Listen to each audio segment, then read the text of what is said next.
భాషలో మార్పు రాలా. నువ్వు అందరిని కూడా ఏక సంబోధనతో సంబోధిస్తా ఉన్నావు.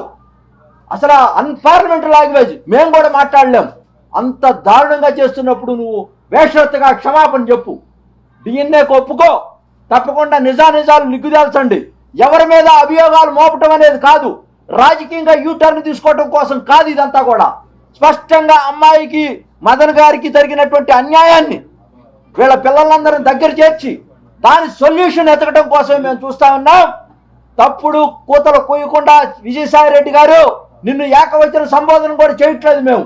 ఎందుకంటే మాకు ఆ సంస్కారం ఉంది. మేము ఇక్కడ ఉన్నటువంటి దళిత సంఘాలకు సంబంధించినటువంటి నేతలు, మరి భాగ్యారావు గారు కానీ, జడ్జిగా పనిచేసినటువంటి రామకృష్ణ గారు కానీ, మదన్ మోహన్ గారు కానీ, అదేవిధంగా అనేక సంఘాలకు సంబంధించినటువంటి నాయకులంతా కూడా మేము విజయవాడ నడిబొట్టులో కూర్చొని న్యాయం జరగాలని మేము ఏకరువు పెడతా ఉన్నాం. మా జనానికి న్యాయం చేయండి. తప్పకుండా మేము ఇది రాజకీయంగా సంబంధమే లేదు.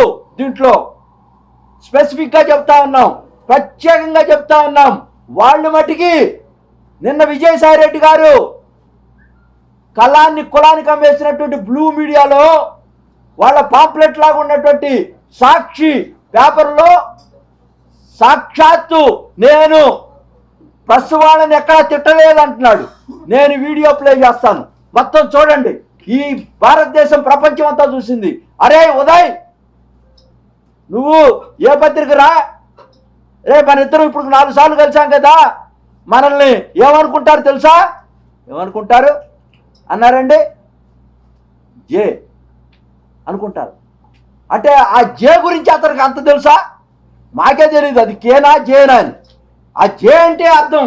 అంత దారుణమైనటువంటి పరిస్ట్రేషన్లో ఉండి నువ్వు ఏది పడితే అది మాట్లాడుతూ ఉంటే సమాజంలో, ఏ శ్రీనివాస్ నువ్వు ఏబి అన్నా ఏంటి నువ్వు, అరే ఒరే అనేటువంటి అక్కడ ఒక దళితుడు కూడా ఉన్నాడు, అతన్ని కూడా పేరు పెట్టి పిలిచి ఇంత దారుణంగా ఈ ప్రజాస్వామ్యంలో నడిబొడ్డులో నగ్నంగా ప్రజాస్వామ్యాన్ని హతమారుస్తున్నటువంటి రాజకీయంగా సాయిరెడ్డి గారి మీద ఎందుకు చర్యలు తీసుకోకూడదని కూడా మేము ప్రశ్నిస్తూ ఉన్నాం.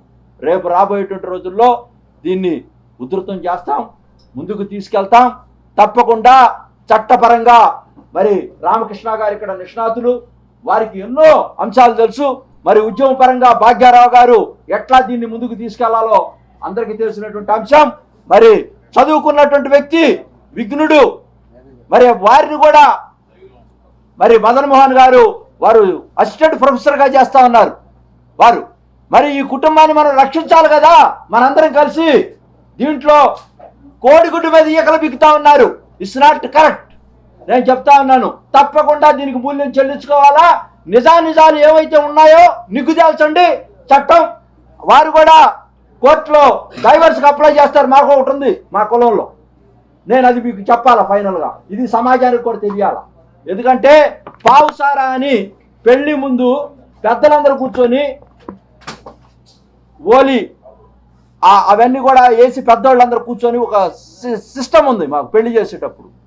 ఆ చేసేటప్పుడు ఆ తర్వాత విడిపోవాలనుకున్నా కూడా కులంలో ఆ పెద్దలు కూర్చుకొని పావుసారాయి తీసుకొని మళ్ళా ఆ ఓలి లాంటిది అది వేసి ఈ విడాకులు ఇచ్చేటువంటి సంస్కృతి కూడా పెద్దల్లో తీసుకునేటువంటి సంస్కృతి ఉంది. కానీ అది పాతకాలంలో.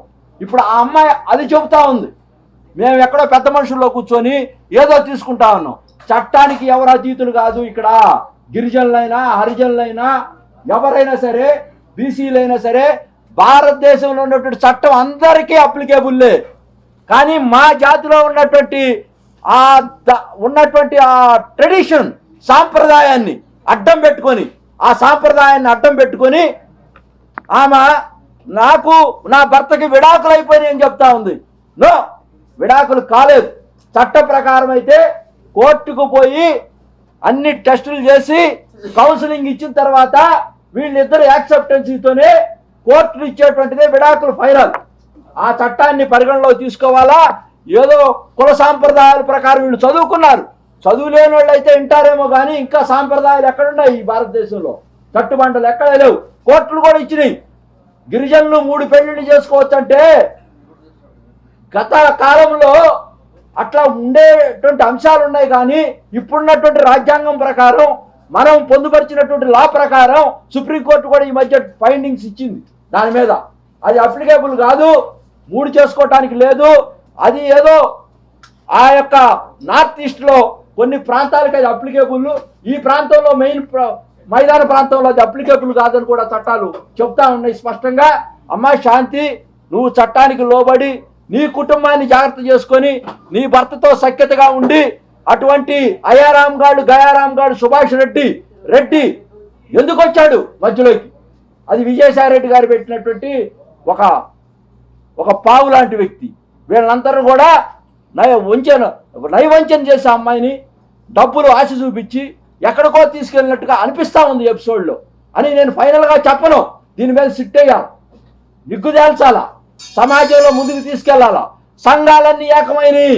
ఈ రోజున మా అబ్బాయికి మా అమ్మాయికి ఏదైనా న్యాయం చేయాలనేటువంటి తలంపుతో మేము ముందుంటాం. తప్పకుండా విజయసాయి రెడ్డి నిజంగా దీంట్లో ఇన్వాల్వ్ అయ్యి ఉండకపోతే నువ్వు ప్రెస్ మీట్లో ఎందుకు బిల్లింగ్ ఇవ్వలేకపోయావు? డిఎన్ఏ టెస్ట్కి రా, డిఎన్ఏ టెస్ట్కి రా. వంశీ గారిని పట్టుకొని ఎట్లా పడితే అట్ట మాట్లాడు, ఏబిఎన్ యజమాన్యాన్ని పట్టుకొని ఎట్లా పడితే అట్ట మాట్లాడతావు. నువ్వు TV5 వాళ్ళ అన్ని టీవీ ఛానల్స్ను కూడా ఆపాదిస్తా చెడుగా. ఈ ప్రజాస్వామ్యంలో హక్కు ఉంది విషయాన్ని బయటికి తీసుకురావడానికి. ప్రతి ఒక్కరికి 21 article right to leave, 22 article భావ స్వేచ్ఛ, ఇవన్నీ కూడా ఉన్నాయి ఈ సమాజంలో. నక్కటానికి మీరెవరు? దాని మీద జవాబు చెప్పండి, సానుకూలంగా స్పందించండి. మీరు పెద్ద మనిషి, ఈ రోజున మీరు క్యారెక్టర్ అసాసినేషన్ చేస్తా ఉన్నారు. గిరిజనుల్ని ఆత్మగౌరవం దెబ్బతింటుంది. మేము రేపు రాబోయేటువంటి రోజుల్లో SC/ST అట్రాసిటీ కేసు కూడా బనాయించబోతా ఉన్నాం. ఇక్కడ కమిషనర్ గారికి ఇస్తాం, DGP గారికి ఇస్తాం. మేము సంఘాలన్నీ కూడా పోయి తప్పకుండా రిప్రజెంటేషన్ దీని మీద ఫైట్ చేస్తాం. న్యాయం నిగ్గు తేల్చేదాకా కూడా దీన్ని వదలం. వీరు డైవర్స్కి అప్లై చేస్తున్నారు. ఆ తర్వాత డైవర్స్ తర్వాత DNA టెస్ట్కి కోర్టు అనుమతించడం కోసం కూడా విశాఖపట్నంలో పిటిషన్ అయిపోతా ఉన్నారు. త్వరలోనే వీటన్నిటి మీద కూడా న్యాయ సలహాలు తీసుకొని రామకృష్ణ గారు లాంటి వాళ్ళతో ముందుకెళ్ళటం కోసం కూడా రంగం సిద్ధమైంది. విజయసాయి రెడ్డి గారు, ఇక నువ్వు కాసుకో. పరువు కోసం నువ్వు పాకులాడొద్దు. ఒక కుటుంబం విజయసాయి రెడ్డి గారు, నువ్వు నిలపాలా ఆ కుటుంబాన్ని నిలపాలా, నువ్వు వాళ్ళని కలపాలా. వాళ్ళందరూ కూడా మనం ముందుకు తీసుకెళ్లాల్సినటువంటి బాధ్యత ఉంది. ఇంకా నాకు జరిగినటువంటి ఘోరాలు నేరాలు విజయసాయి రెడ్డి ఈ ఎరుకుల జాతికి చాలా అన్యాయాలు చేశాడు. అవన్నీ ఎపిసోడ్ నేను వేరేగా మాట్లాడతాను, అది రాజకీయ రంగు పొలవకుండా. ఈ రోజున స్వచ్ఛంగా ఈ అంశాన్ని నేను మాట్లాడదలుచుకున్నాను. వాళ్ళు చేసినటువంటి ఘోరాల నేరాల తర్వాత నేను ఎపిసోడ్లో చెప్తాను. తప్పకుండా దీన్ని కొనసాగిస్తాను, ముందుకు తీసుకెళ్తాను. ఈ యొక్క హ్యాబిచువల్ క్రిమినల్ తక్కువ చేసుకున్నంత మాత్రాన నువ్వు వైట్ కాలర్ నేరగాడి కాకుండా పావు, తక్కువ చేసుకున్నంత మాత్రాన నువ్వు రాజకీయాల్లో ఉంటా. అన్ని నీ యొక్క అంశాలన్నీ బయట పెడతాం. చెప్పకూడదు తిన్నా కూడా నీలో మార్పు రాలేదంటే వేరే దేశాల్లో అయితే వాటికి ఉరి తీసేవాళ్ళు. ఇక్కడ ఈ దేశంలో చట్టాలు మార్పు జరగాలని నేను కోరుకుంటూ మీ అందరి మధ్య మరి నేను సెలవు తీసుకుంటూ మీ ద్వారా న్యాయం జరగాలని కూడా నేను ఈ యొక్క కుటుంబానికి కోరుకుంటా ఉన్నాను.